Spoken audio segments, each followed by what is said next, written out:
Well, I think he did a lot of good things for us, and I think he's got a lot of potential. And I think I'll let Michael and Will kind of get into the contractual things, but I think you see a guy like H. He's been in the fold, kind of been in the group for a while. We're trying to cycle through some guys, give other guys some looks. And I think it's an opportunity. I think moving forward we'll see more of that, but we want to wish Ryan well, and look forward to seeing what H can bring for us. For people who aren't familiar with 𝗙𝗢𝗪, what qualities does he bring? What kind of person is he? I mean, he's a good person, good kid. He's just high level energy. He defends. He plays downhill. Plays with force. He can be very disruptive, very active. He's got positional size, which I think is great.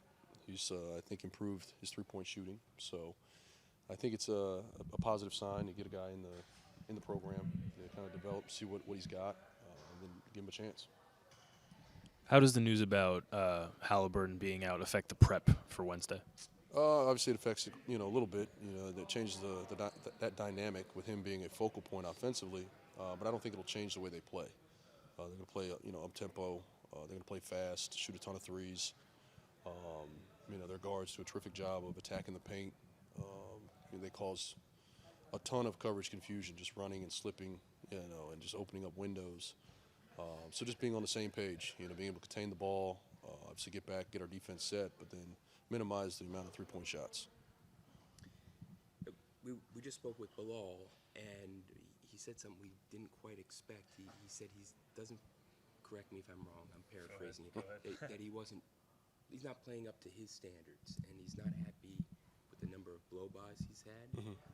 When you hear a rookie like that say something like that, what's your reaction? No, it's encouraging. I mean, I know it's one thing to look at it tactically, but it's another thing to take responsibility when you see it and you feel it.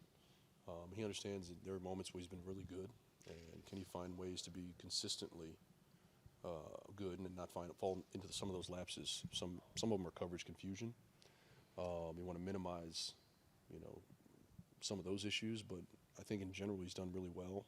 But it gives you insight on who the kid is. He cares about it. He understands the value and the importance of it, and he wants to play perfect.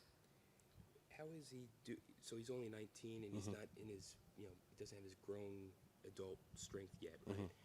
How is he doing with playing so many more games on top of each other than what he was used to? And he's playing pretty heavy minutes. Yeah, it doesn't seem to have affected him. He does a really good job of maintenance, as far as the strength and conditioning program, his PTs. He does all his activations and all the necessary prep work. So we haven't seen a drop off in his energy or anything physically. So that's a positive sign. I think this is new for him. So it's the first time he'll play this many games in a condensed season. So we'll see where it takes him, but thus far he's been pretty good.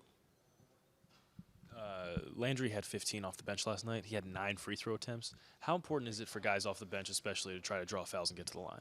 Well, I think just speaks to the level of aggression. Whether it's you get to the line or not, but you're putting pressure on the defense.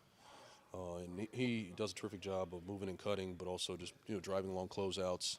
He won't settle for just a quick three. He's very capable of making that. But I think to his credit, playing downhill creates opportunities for others. And of course, we get to the free throw line, allows us to set our defense and settle in a little bit.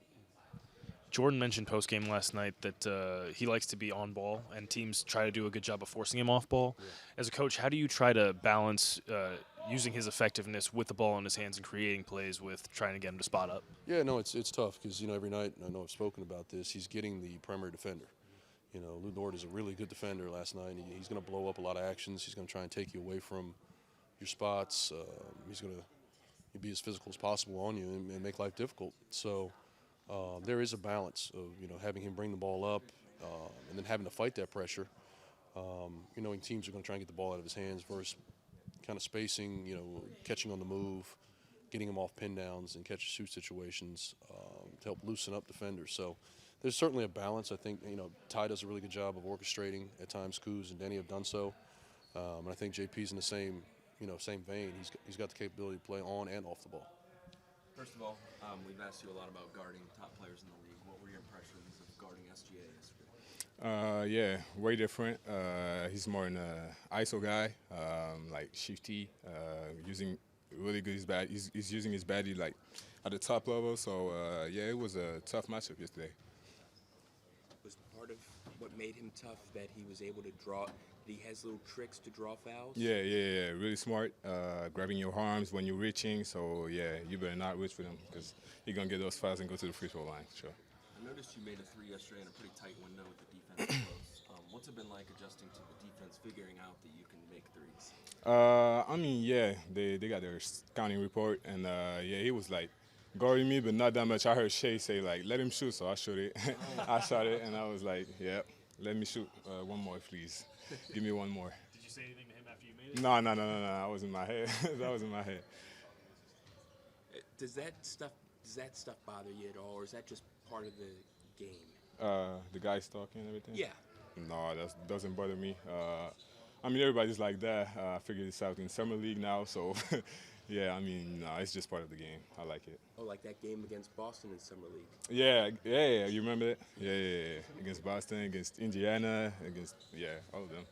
Is that type of trash talking not part of the culture in the French league you played in? French guys, not really, but you know, in the French league, there's some American guys, so they used to trash talk a little bit too. So yeah, I'm used to it. Kind of on the same note, what's the culture like in terms of celebrating after plays?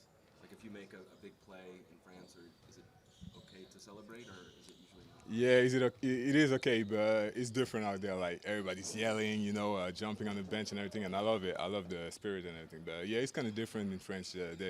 We celebrate, but not like that. I mean, yeah.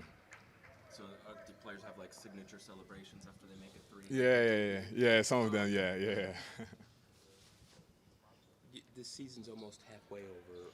What are you happy about with how you've played? I mean, I was kind of consistent with how I play.